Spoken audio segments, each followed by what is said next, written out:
જમાનો કેટલો બદલાઈ ગયો. પેલા કેવા સ્કૂટર આવતા હતા, પછી બાઇક આવ્યા, પછી બુલેટ આવ્યા, ઓલી કિક વાળા બાઇક આવતા હતા, પછી એમાંથી પાછા ઓલા સેલ વાળા આવ્યા. સ્કૂટર હતું કેવું સારું હતું, બંધ પડે ને એટલે ખાલી આમ આડું જ પાડો ને એટલે નાઈટ હાઈટ ચાલુ થઈ જાય. એને પેલા ઘરમાં સજાવવા માટે ઓલા ફૂલ લાવતા હતા અને ફોટો ફ્રેમ લાવે ને શોપીસ લાવે, એ બદલી ગયું. બધું ઓલા રેઝન આર્ટ વાળું બધું લાવવા માંડ્યું. રેઝન આર્ટ એવી વસ્તુ છે કે તમારે જે વસ્તુનો યુઝ થઈ ગયો હોય ને એ તમે નકામી ન જવા દેવી હોય ને તેને તમે રેઝન આર્ટમાં નાખી દો. ધારો કે તમે લગ્ન કર્યા અને પછી બાય ડિફોલ્ટ તમને એવું અંદરથી થાય કે મારે આને યાદગીરી રાખવી છે, વરમાળાનું ફૂલ હોય ને એનું અત્યારે બધા રેઝન આર્ટ બનાવે બોલો.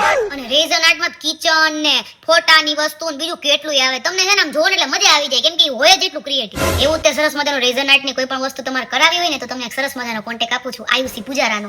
એ બહુ જ સરસ રેઝન આર્ટ ની બધી વસ્તુ બનાવે છે અને હા હારે હારે ગળી ગળી ચોકલેટ બનાવે. તમારે કોકને ગિફ્ટ દેવી હોય ને તેની પાસે રેઝન આર્ટ બનાવી શકો અને હારે હારે તમને ચોકલેટ બનાવી દે. બે વસ્તુ બનાવીને હારે હારે તમે શીખડાવી દે. જો કોઈને ક્લાસ કરવા હોય ને, આમ તો એ રાજકોટના છે, એમનું પેજ હું છે ને તમને નીચે મેન્શન કરી દઉં છું. તમે ડાયરેક્ટ એમને કોન્ટેક્ટ કરજો. તમારે શીખવું હોય તોય કોન્ટેક્ટ કરજો ને કઈ મગાવવું હોય તોય કોન્ટેક્ટ કરજો. બહુ સરસ બધું બનાવે છે અને તમે જ્યાં કહેશો ને અહીંયા બનાવીને તમને ડિલિવર કરજો.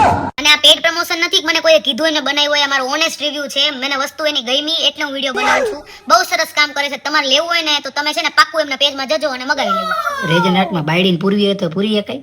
રેઝન આર્ટ ને દુનિયાનું એકય એવું આર્ટ નથી બન્યું કે માં બાયડી